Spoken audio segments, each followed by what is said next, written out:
Sebelumnya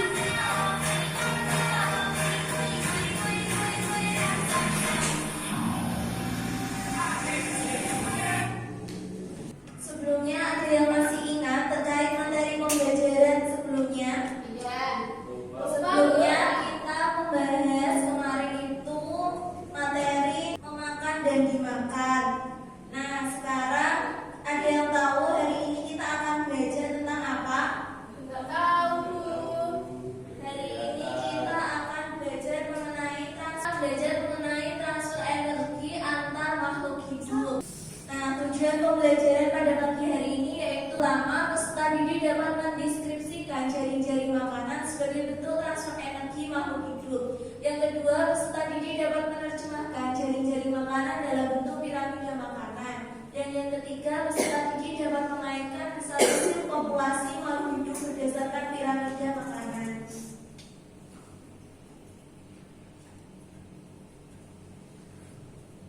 Nah, sebelumnya ada yang tahu bagaimana transfer energi terjadi pada suatu ekosistem? Tidak tahu, Bu. Terus yang nomor dua, apa peran pertumbuhan transfer energi di suatu ekosistem? Ada yang tahu? Enggak tahu. Nah, sebelumnya coba kalian lihat gambar ini.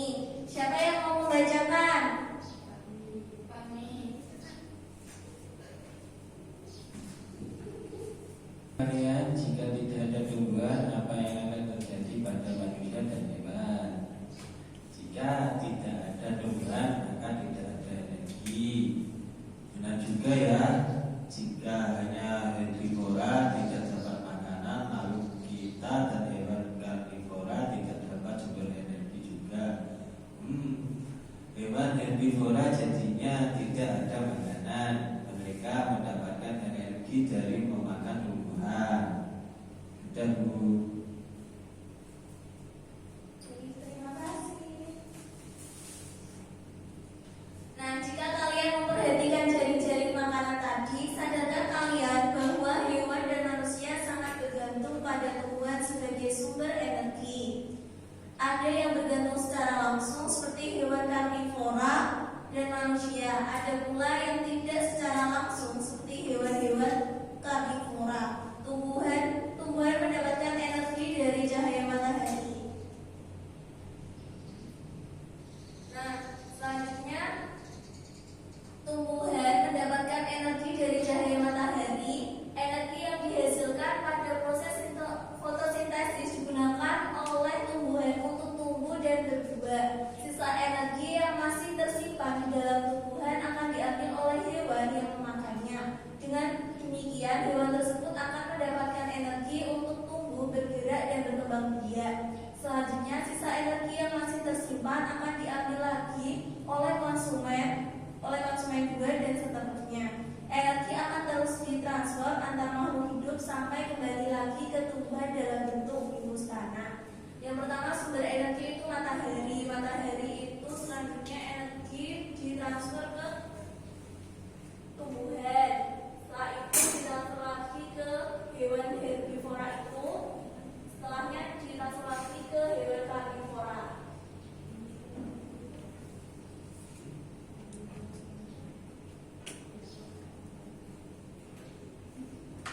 Nah, selanjutnya ini adalah piramida makanan. Nah, yang bawah itu yang mempunyai banyak energi yaitu 100%, yaitu sebagai produsen. Yang kedua itu sebagai konsumen primer, yaitu konsumen pertama yang memiliki energi 10%, dan yang ketiga itu sebagai konsumen sekunder yang memiliki energi 1%. Dan yang keempat yang mengerucut itu karena dia sebagai konsumen tersier yang memiliki energi 0,01%.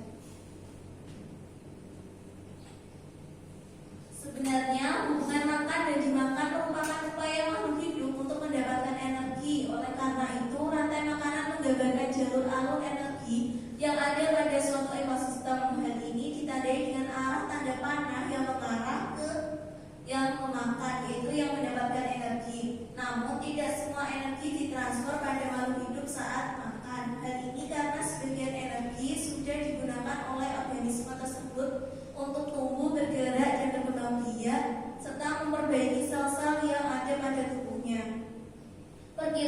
energi yang digunakan sebesar 90%, artinya hanya ada 10% sisa energi yang bisa dikonsumsi. Transfer energi ini bisa digambarkan dalam bentuk piramida makanan seperti tadi.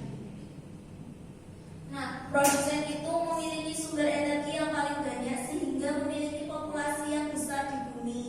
Semakin naik tingkatannya, populasi akan semakin mengecil. Nah, kenapa tadi piramidanya itu mengerucut? Disebabkan oleh populasinya yang banyak.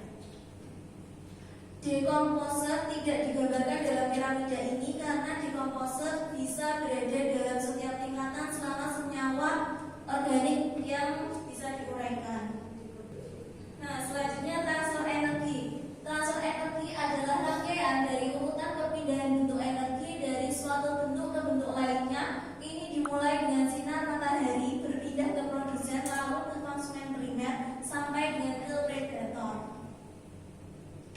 Nah, ini contoh tadi ya, energi disalurkan antar makhluk hidup. Yang pertama itu ada matahari, setelah itu disalurkan ke gambar pohon ini, kemudian energinya disalurkan kembali kepada konsumen satu, dan yang kedua energinya disalurkan lagi ke konsumen kedua, dan yang ketiga ke konsumen tiga. Matahari itu sebagai sumber energi. Itu gambar energi yang disalurkan antar makhluk hidup. Energi pertama itu dihasilkan oleh matahari dari proses melalui tumbuhan. Jika kita perhatikan, semua energi bermula dari matahari. Tanpa matahari, tanaman tidak bisa memproduksi makanannya. Dengan demikian, tidak ada produsen yang bisa dimakan oleh herbivora. Hal ini akan berdampak pula dengan keberlangsungan kehidupan karnivora. Luar biasa ya? Iya, Bu.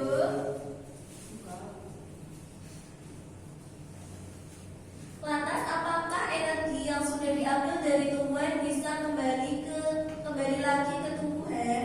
Jangan lupa tentang peran dekomposer yang menguraikan baterai makhluk hidup. Dengan adanya dekomposer, energi akan tersalurkan kembali ke tumbuhan melalui nutrisi dalam tanah. Jadi apa yang semula diambil dari tumbuhan akan dikembalikan lagi dengan peran dekomposer. Semua ini sudah diatur oleh Sang Pencipta agar alam tempat tinggal kita berlangsung dengan harmonis. Nah, materi telah selesai. Apakah ada pertanyaan? Tidak, Bu. Selanjutnya saya akan membagikan LKPD.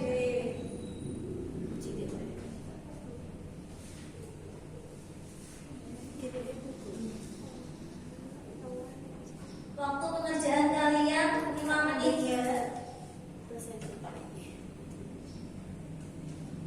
Untuk tujuannya itu agar kalian lebih paham dalam memahami piramida makanan. Maka dari itu kalian membuat piramida ekologi. Untuk tahapan proyeknya berada di LKPD ya, bisa dibaca.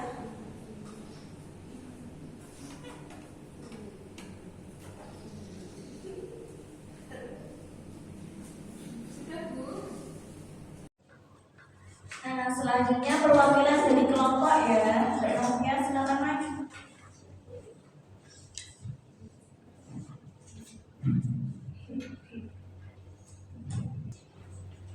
Sebelumnya, saya dari kelompok 1 ingin mempresentasikan hasil kerja kelompok saya. Saya sebelumnya membuat gambar. Ini adalah gambar rantai makanan yang awalnya dari matahari, kemudian energinya ke tanaman, terus jangkrik makan rumput, tikus makan jangkrik, dan selanjutnya. Dan saya membuat sebuah piramida. Yang paling bawah ini ada gambar tanaman memiliki yang disebut dengan produsen, energinya 100%. Yang kedua ada ulat, jangkrik, dan tikus. Yang menempati konsumen 1, energinya 10%. Kemudian yang ketiga ada ayam dan katak, konsumen 2, energinya 1%. Dan yang paling pucuk ular dan elang memiliki energi yang digunakan 0,01%. Nah, yang dijelaskan oleh Mbak Novia tadi sudah benar ya. Selanjutnya, apakah ada yang belum mengerti terkait pembelajaran transfer energi makhluk hidup antar makhluk hidup? Sudah mengerti, Bu.